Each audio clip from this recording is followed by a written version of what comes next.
ನನ್ನ ಪ್ರೀತಿಯ ವೀಕ್ಷಕರಿಗೆ ಶರಣು ಶರಣಾರ್ಥಿಗಳು. ನಾನು ನಿಮ್ಮ ಪ್ರಭಯ ಸ್ವಾಮಿ. ಪ್ರತಿ ಶನಿವಾರದಂತೆ ಈ ಶನಿವಾರವೂ ತಮ್ಮೆದುರಿಗೆ ಒಂದು ಒಳ್ಳೆಯ ಸಂಚಿಕೆ ತಂದಿದ್ದೇನೆ. ತಮಗೆ ಇಷ್ಟವಾದಲ್ಲಿ ನನ್ನ ಚಾನಲ್ ಸಬ್ಸ್ಕ್ರೈಬ್ ಮಾಡಿ ಮತ್ತು ಶೇರ್ ಮಾಡಿ. ಎಲ್ಲರೂ ಜಗತ್ತು ಬದಲಾಗಿದೆ ಅನ್ನುತ್ತಾರೆ, ಆದರೆ ಮೆಣಸಿನಕಾಯಿ ಬದಲಾಗಿಲ್ಲ, ಮಾವಿನ ಹಣ್ಣಿನ ಸಿಹಿ ಬದಲಾಗಿಲ್ಲ, ಎಲೆಗಳ ಬಣ್ಣ ಬದಲಾಗಿಲ್ಲ. ಬದಲಾಗಿರೋದು ಮನುಷ್ಯನ ಮಾನವೀಯತೆಯೇ ಮತ್ತು ಮನಸ್ಸು ಮಾತ್ರ. ನೆನಪಿಟ್ಟುಕೊಳ್ಳಿ, ನಮ್ಮ ಸಂಬಂಧಿಕರಲ್ಲೇ ನಮ್ಮ ಮೊದಲ ಶತ್ರುಗಳು ಹೆಚ್ಚು ಇರುತ್ತಾರೆ. ಎಚ್ಚರ. ಯಾವ ಮನುಷ್ಯನಿಗೆ ಬದುಕುವುದಕ್ಕೆ ಬರುವುದೋ ಅವರು ಯಾವುದೇ ಸೌಲಭ್ಯವಿಲ್ಲದಿದ್ದರೂ ಸಂತೋಷವಾಗಿರುತ್ತಾರೆ. ಆದರೆ ಯಾರಿಗೆ ಬದುಕಲು ಬರುವುದಿಲ್ಲವೋ ಅವರು ಎಲ್ಲ ಸೌಲಭ್ಯವಿದ್ದರೂ ದುಃಖ ಪಡುತ್ತಾರೆ. ಜೀವನವೆನ್ನುವುದು ಇದು ಒಂದು ಮ್ಯೂಸಿಕ್ ಪ್ಲೇಯರ್ ಅಲ್ಲ, ನಿಮಗಿಷ್ಟ ಬಂದ ಹಾಗೆ ಹಾಡುಗಳನ್ನು ಕೇಳಲು.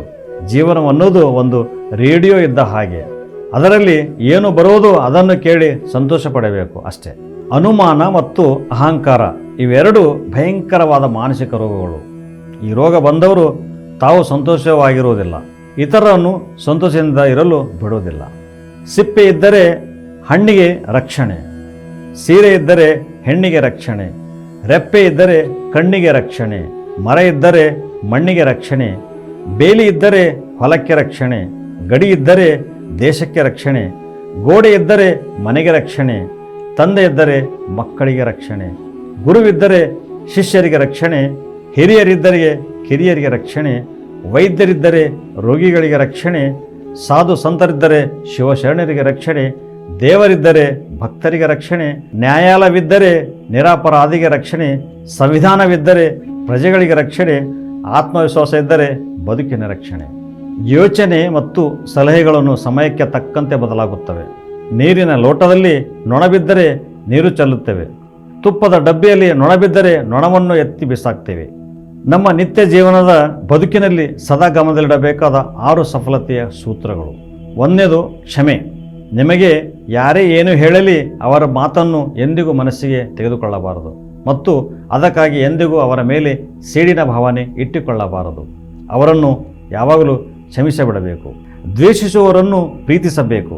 ದ್ವೇಷದಿಂದ ಏನನ್ನು ಸಾಧನೆ ಮಾಡಲು ಸಾಧ್ಯವಿಲ್ಲ.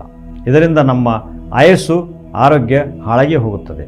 ಕ್ಷಮಿಸುವುದು ಒಂದು ಉತ್ತಮ ಧರ್ಮ ಹಾಗೂ ಅದನ್ನು ಮರೆತು ಬಿಡುವುದು ಒಂದು ಸರ್ವೋತ್ತಮ ಧರ್ಮ. 2ನೇದು ವಿಶ್ವಾಸ. ಸದಾ ನಮ್ಮ ಪ್ರಯತ್ನ ಮತ್ತು ಪರಮಾತ್ಮನಲ್ಲಿ ಅಚಲ ವಿಶ್ವಾಸ ಇಡುವುದು ಇದು ಒಂದು ಸಫಲತೆಯ ಸೂತ್ರ. ಆತ್ಮವಿಶ್ವಾಸ, ಆತ್ಮಸ್ಥೈರ್ಯ, ಆತ್ಮಸಂಯಮ, ಆತ್ಮಗೌರವ, ಆತ್ಮಲೋಕನ ಎಂಬ ಪಂಚಮಾನವೀಯ ಮೌಲ್ಯಗಳನ್ನು ಬದುಕಿನಲ್ಲಿ ಅಳವಡಿಸಿಕೊಳ್ಳಬೇಕು. 3ನೇದು ಸಂಸ್ಕಾರ ಮತ್ತು ಶಿಕ್ಷಣ ಮನೆಯಿಂದಲೇ ಬರಬೇಕು. ಸಂಸ್ಕಾರ ಮತ್ತು ಶಿಕ್ಷಣ ಇವೆರಡು ಅಣ್ಣ ತಮ್ಮ ಇದ್ದ ಹಾಗೆ. ನಾವು ಮಾನವನಾಗಬೇಕಾದರೆ ಈ ಎರಡೂ ಸಹ ಉಸಿರಿರುವವರೆಗೆ ಬಹಳ ಅಗತ್ಯ. ಸಂಸ್ಕಾರ ವ್ಯಕ್ತಿಯನ್ನು ವೃದ್ಧಿಸಿದರೆ ಶಿಕ್ಷಣ ಜಗತ್ತಿನ ಇತಿಹಾಸವನ್ನು ಬದಲಾಯಿಸುತ್ತದೆ. 4ನೇ ಸೂತ್ರ ಶ್ರದ್ಧೆ, ಶ್ರಮ ಮತ್ತು ಭಕ್ತಿ. ಮನುಷ್ಯ ಅಂದ ಮೇಲೆ ಜೀವನದ ಬದುಕಿನಲ್ಲಿ ಸದಾ ಶ್ರದ್ಧೆ, ಶ್ರಮ ಮತ್ತು ಭಕ್ತಿಯಿಂದ ಕೂಡಿಕೊಳ್ಳಬೇಕು. ನಾಳೆ ಮಾಡುವ ಕೆಲಸವನ್ನು ಇಂದೇ ಮಾಡಿಬಿಡಿ. ಯಾರೇ ನೋಡಲಿ ಅಥವಾ ನೋಡದಿರಲಿ ತಮ್ಮ ಜೀವನಾಡಿಗಳಲ್ಲಿ ಶ್ರದ್ಧೆ, ಶ್ರಮ ಮತ್ತು ಭಕ್ತಿಯನ್ನು ಇಟ್ಟುಕೊಂಡು ನಮ್ಮ ಬದುಕಿನಲ್ಲಿ ಶಾಶ್ವತವಾಗಿ ಅಳವಡಿಸಿಕೊಳ್ಳಬೇಕು. 5ನೇ ಸೂತ್ರ ಶಿಸ್ತು. ಶಿಸ್ತು ಇಲ್ಲದ ಜೀವನ ಕಡಿವಾಣವಿಲ್ಲದ ಕುದುರೆಯಂತೆ. ಒಳ್ಳೆಯ ನಡವಳಿಕೆ ಇಲ್ಲದವನು ಬಟ್ಟೆ ಧರಿಸಿದರೂ ಆತನು ನಗ್ನನೇ. 6ನೇ ಸೂತ್ರ ಜಾತಸ್ಯಂ ಮರಣಂ. ಜಾತಸ್ಯಂ ಮರಣಂ ಅಂದರೆ ಹುಟ್ಟಿದವನು ಪ್ರತಿಯೊಬ್ಬನೂ ಸಾಯಲೇಬೇಕು ಎನ್ನುವ ಮಾತನ್ನು ಯಾವಾಗಲೂ ನೆನಪಿಟ್ಟುಕೊಳ್ಳಬೇಕು. ಅದರಂತೆ ಸಮಯ ವ್ಯರ್ಥ ಮಾಡದೆ ಜೀವನದ ಆನಂದವನ್ನು, ಅನುಭೂತಿಯನ್ನು ಪಡೆಯುತ್ತಾ ವರ್ತಮಾನದಲ್ಲಿ ಬದುಕುವುದು.